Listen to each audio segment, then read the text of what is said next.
mag sunscreen tayo dahil mainit na naman ang Middle East.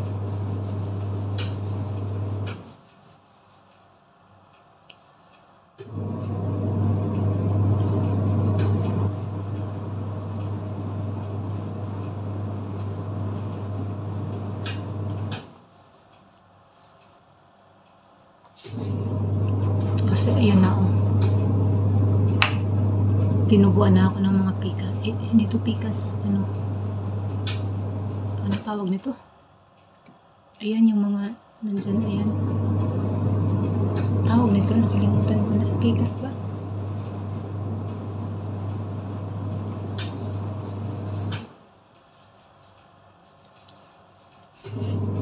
Yung sinasabi nilang pigmentation, charin.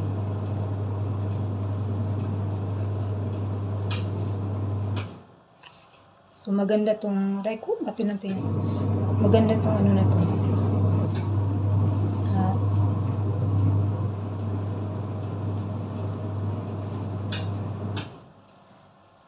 Oh my god. Tinted pala.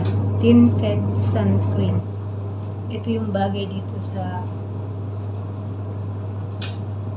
Middle East kasi sobrang init dito. So mga pwede natin gamitin na sunscreen ay mga tinted sunscreen.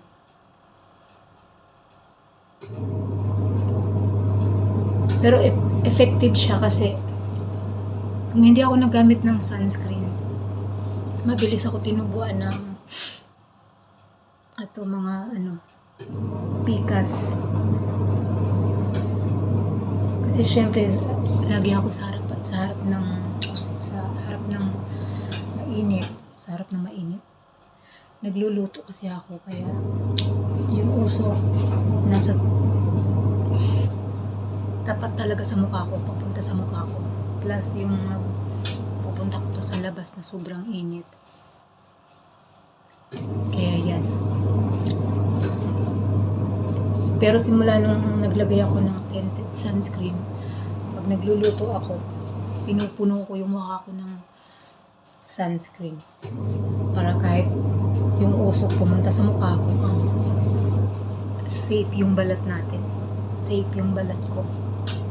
Kaya hindi na siya tumubo ng madami. Nung hindi pa ako gumamit, as in, umpisa dito sa gilid hanggang umabot dito. Siguro mga lang talaga. Kunwari, tumubo ngayon yung lumabas yung itim. After mga 2 weeks, may lalabas na naman.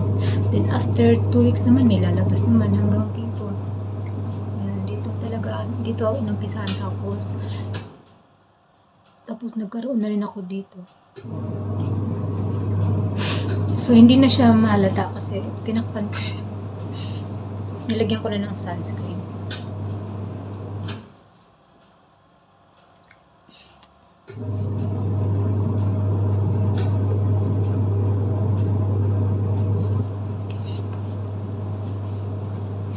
Kasi yung unang mga ginamit ko na sunscreen, yung mga yung kulay, yung loob niya is kulay puti. Pwede ba yung sabihin dito? Yung mga sunscreen ngayon ng mga sikat. May mga artista yung mga nagmo-model. Pero wala din, hindi rin siya tumalag. Tinubuan pa rin ako. Tapos ang lang doon, hindi compatible yun sa ko. Compatible. Kasi pag naglagay ako ng sunscreen na yun, sumasakit yung mata ko. Then parang may buhangin yung mata ko. Kaya tinigilan ko yun. Tapos ayun, nakita ko yung may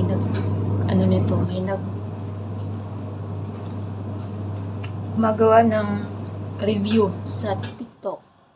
Ito daw, maganda raw to. Kaya sinubukan ko siya. Alam nyo na yun kung ano tong na to. Ayan, kulay dilaw. Alam nyo naman siguro to kung kanino tong brand na to. Yung sikat na doktora sa Pilipinas. Ayan yung kanya. Sobrang effective talaga. Maganda. So, wala siyang amoy. So, maganda talaga siya. At sobrang tipid pa nito. Kasi dalawa, promo kasi 60 real dalawa. Pero kung hindi promo, yung isa nito 60. Pero umabot siya ng 4 months sa akin yung dalawa. Diba? Ang tipid niyang gamitin. Hanggang ngayon meron pa. Ano na to, 4 months kalahati. 4 na buwan siya kalahati. Baka umabot pa ng 1 buwan to. Abutin pa ng 5 months.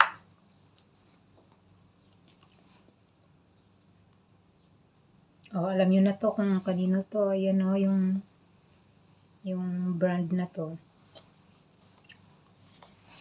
So, subukan nyo na dun sa mga nandito sa abroad. Kagaya ko. Ngayon na tag-init na naman. So, kailangan natin to. Tinted sunscreen. Tinted sunscreen. Ito yung bagay para as in safe talaga yung mukha natin. Hindi kayo tutubuan ng mga pikas. Yun sa akin kasi late ko na to na nagamit. Tinubuan na ako.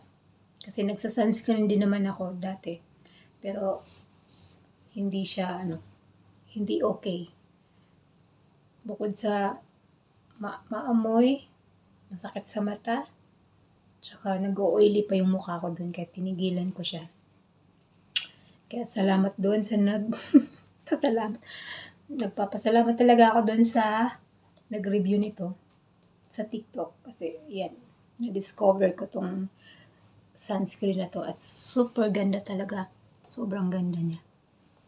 Tsaka para ka na rin nagfa-foundation. Hindi mo na kailangan maglagay ng foundation. Maglagay ka lang ng serum. Maglagay ka lang ng serum, then sapawan mo na nito. Ang ganda ng resulta ng